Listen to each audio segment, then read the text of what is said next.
అందరికీ నమస్కారం. ఈరోజు మీ అందరికీ నేను వినిపించబోయే కథ మలుపు. రచయిత ఇందూ రమణ గారు. ఇక కథలోకి వెళితే, డియర్ రవిశంకర్, బాగున్నావా? అయినా ఏం బాగులే, మన బ్రతుకు ఎలా ముగుస్తుందోనని భయంగా ఉంది. నిన్న జరగరానిది జరిగింది, మనం ఊహించని విషయం. మా నాన్నగారు మనల్ని ఆశీర్వదిస్తారు అనుకున్నాం, కానీ నిన్న మా నాన్నగారు నా పెళ్లి గురించి మా అమ్మతో ఏదో అన్నారు. మా ఒరియా అబ్బాయి ఎవరో ఎక్కడో పనిచేస్తున్నాడట. ఆయన్ని చూడ్డానికి వెళ్ళానని, చాలా బాగున్నాడని, మంచివాడని, తనని బాగా మర్యాద చేశాడని మా నాన్నగారు తెగ మెచ్చేసుకుంటున్నారు. ఏదో నవల చదువుతూ కూర్చున్న నేను కుతూహలం అణచుకోలేక తలుపు చాటున నక్కి అంతా విన్నాను. విషయం విన్నాక షాక్ తిన్నాను. మనసు బాగులేక, ఆ మాటల్ని తట్టుకోలేక భయంతో రాస్తున్నాను ఈ ఉత్తరం. నాకు ఆ అబ్బాయితో పెళ్లి కుదిర్చేస్తారట. తాంబూలాలు తీసేసుకుందామని అనుకుంటున్నారు. ఆ కుర్రాడికి నా ఫోటో నచ్చిందట. ఇక అమ్మాయిని చూడనక్కర్లేదని అనేశాడట. రేపో ఎల్లుండో వాళ్ళు మా ఇంటికి వస్తారట.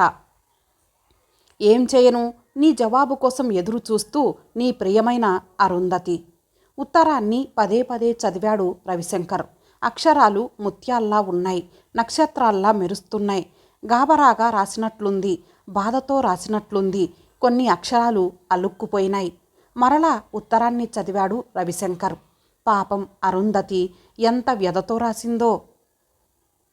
ఇప్పుడు తనేం చేయాలి ఆలోచిస్తూ కళ్ళు మూసుకున్నాడు. అర్ధరాత్రి.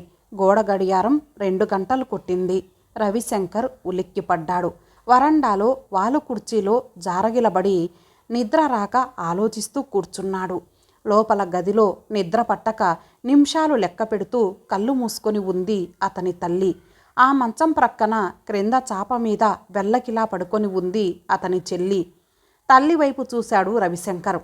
రేపో మాపో రాలిపోయే పండుటాకులా ఉంది ఆమె. మాయని గాయాన్ని మోస్తూ, భయంకరమైన నరకాన్ని భరిస్తూ, క్షణాలను యుగాలుగా లెక్కబెడుతూ బ్రతుకుతోంది అతని తల్లి. స్త్రీ యోనిలో క్యాన్సర్ గడ్డ. కరెంటు పెట్టించినా ఆమెకి విముక్తి లభించలేదు. 6 నెలలు ఆసుపత్రులన్నీ త్రిప్పినా లాభం లేకపోయింది. డాక్టర్లెందరూ ఎన్ని విధాలుగా తలలు బ్రద్దలు చేసుకున్నా ఫలితం దక్కలేదు. ఇక ఆమెకు ప్రాణగండం తప్పదని తేల్చేశారు. రోజులు లెక్క పెట్టమని చెప్పారు డాక్టర్లు.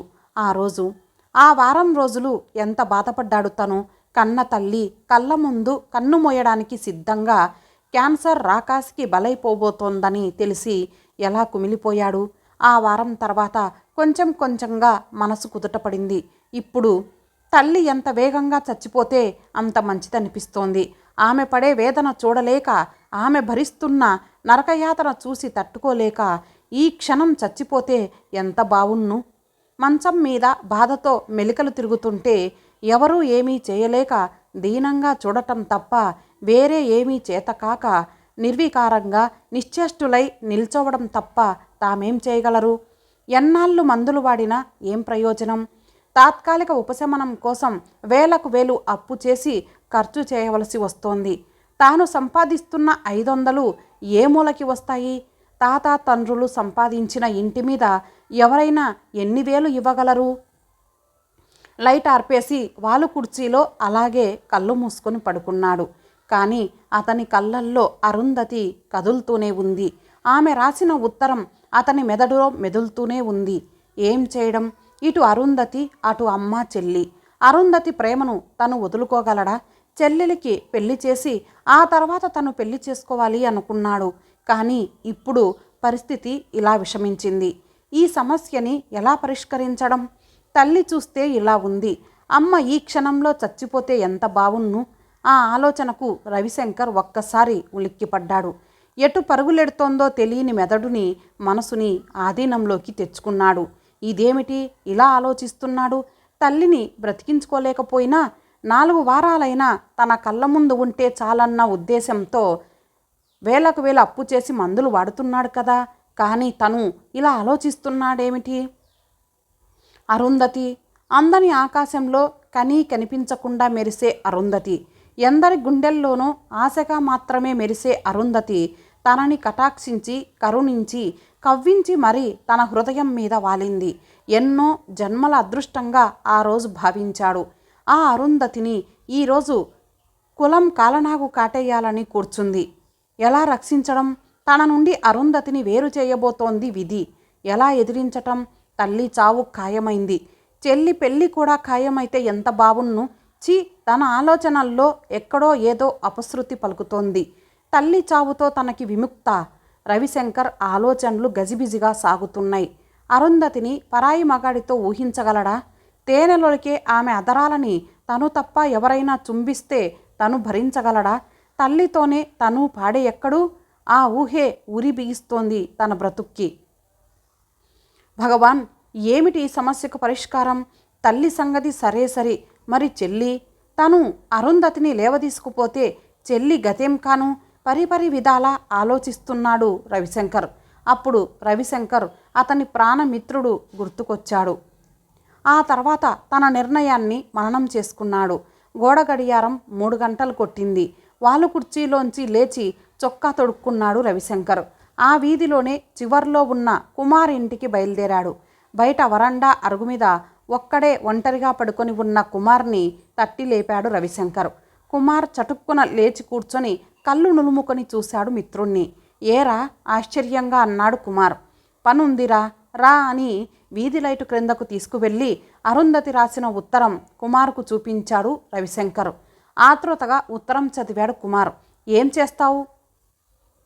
అందుకేరా నీ సహాయం కోసం వచ్చాను. చెప్పు. నేను అరుంధతి ఈ ఊరు వదిలి వెళ్ళిపోతాం. ఎక్కడో ఏదో గుడిలో పెళ్లి చేసుకొని ఆ వెంటనే నీకు లెటర్ రాస్తాను. ఇక్కడి పరిస్థితులు నాకు వివరంగా తెలియజేస్తూ ఉండు.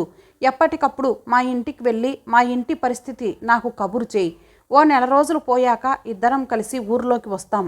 ఈ నెల రోజులు మా వాళ్ళకి నువ్వే దిక్కు. అరుంధతి వాళ్ళ ఇంట్లో వాళ్ళు నిన్ను మా గురించి అడిగితే తెలీదని చెప్పు. ఆఫీస్కు నెల రోజులు సెలవు పెడతాను. మా అమ్మకు ఏదైనా జరిగితే టెలిగ్రామ్ ఇవ్వు. తన నిర్ణయాన్ని తెలియజేశాడు రవిశంకర్. బాగా ఆలోచించరా అన్నాడు కుమార్. ఆలోచించాన్రా. పోయే తల్లిని కాపాడుకోలేకపోయినా చేజారిపోతున్న నా అదృష్టాన్ని అరుంధతిని మాత్రం వదులుకోలేను. చెల్లి సంగతి అంటావా?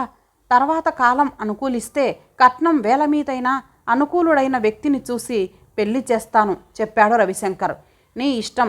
నేను ఈ విషయంలో ఎటువంటి సలహా ఇవ్వలేను అన్నాడు కుమార్. కుమార్కి తన నిర్ణయం తెలిపాక కానీ రవిశంకర్కి నిద్ర పట్టలేదు. ఇంటికి చేరుకోగానే వాలు కుర్చీలో వాలిపోయాడు రవిశంకర్. ఆ మర్నాడు ఆఫీస్కు సెలవు పెట్టి వచ్చేశాడు. తల్లి మందుల కోసం అప్పు చేసి దాచిన డబ్బులో సగం తీసి మిగతా సగం చెల్లి చేతికిచ్చాడు దాచమని. నాకెందుకన్నయ్యా? ఆశ్చర్యంగా అంది చెల్లి. నీ దగ్గర ఉంచమ్మా, అవసరానికి నేనుంటానో ఉండనో. చెల్లిని ఎలాగో మభ్యపెట్టగలిగాడు రవిశంకర్. అన్నా చెల్లెళ్ళ మాటలు వింది రవిశంకర్ తల్లి. ఒరేయ్ రవి, బాబు రవి, ఇలా రా నాయనా. ఏదో చెప్పాలని నానా అవస్థ పడి పిలవగలిగింది ఆమె.